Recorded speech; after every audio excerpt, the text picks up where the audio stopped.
welcome to Ask Kev Anything 16. Oh yeah, the 16th episode. So sit down, stick around, and enjoy. Alright, let's get right into the questions right away here. First question is from Insane Raven, and he asks, "Hey Kev, I was just wondering, when you do your Transformer reviews, do you have a private look first, or do you film it all so that when you first see it in robot form, we see it with you, if that makes sense?" Laugh out loud. That's pretty much the way I do it, Insane Raven. Except for the older toys, like the Generation 1s and those that are already open, as you've seen in the review, they're open. Those I've already naturally transformed. The newer stuff, if you've seen in package in the beginning of the review, I haven't transformed or looked at this toy yet.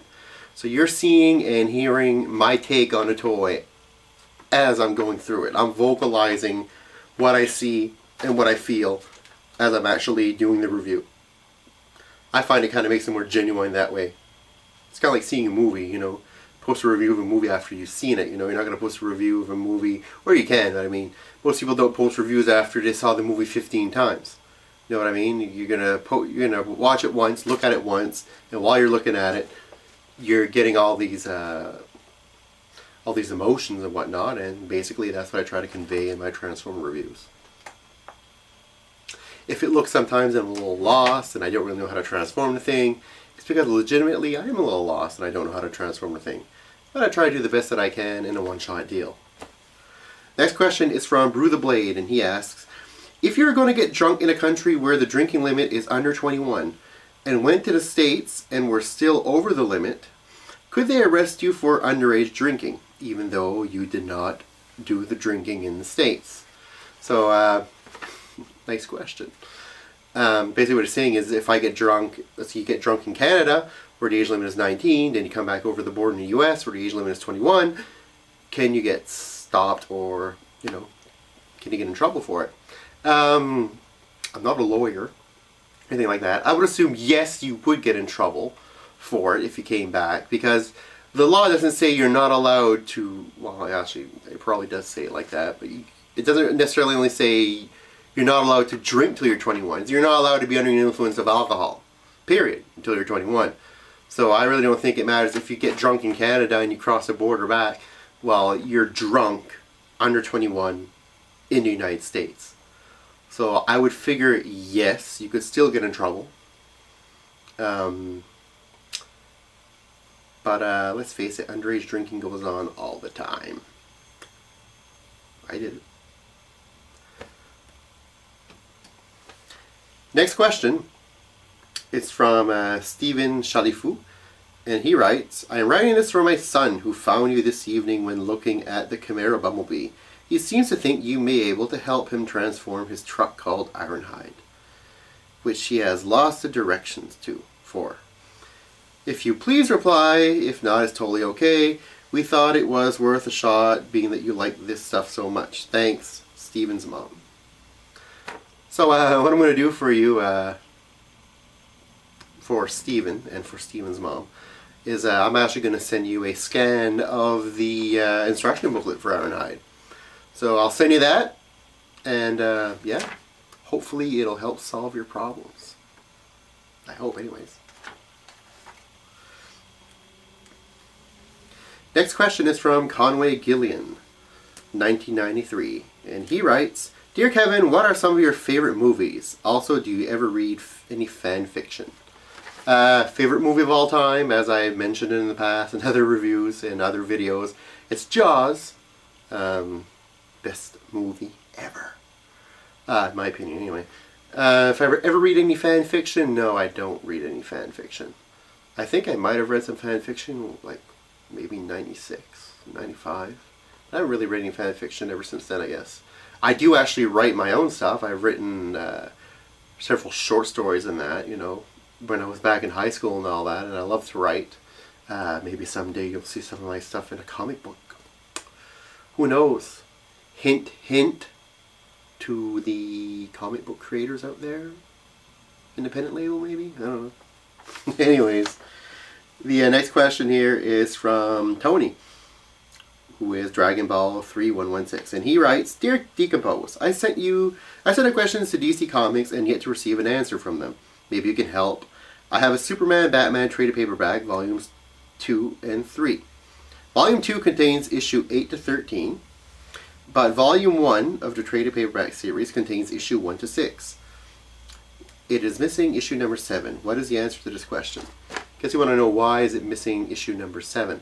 To my knowledge, there was a lot of fan backlash on issue number 7 because it was drawn by Pat Lee of Dreamwave Transformers fame.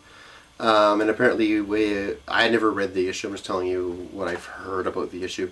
There was a lot of people who didn't like the issue because it ended a story arc in a bad way, and also it had these robots that kind of resemble Transformer-ish in the book, and people saying the only thing that Pat Lee could draw were robots. So, anyways, I don't know if that's the exact reason why DC never put it in the trades, either because they don't have permission to, or maybe they just didn't like the way the story ended and just wanted to forget it. I don't know. It could be a multitude of things. I really don't have the answer. I can just, like I said, show you what I think it is, or what could be the answers. But I think DC are the only people who really know the answer to this. And maybe Pat Lee as well. Next question is from Kyle. And he writes, I have a question. I have some figures of the Transformers animated lineup for cabinet display purposes mostly, and I decided to keep the boxes themselves and the stuff inside are still intact, in case I decide to sell my figures in the future.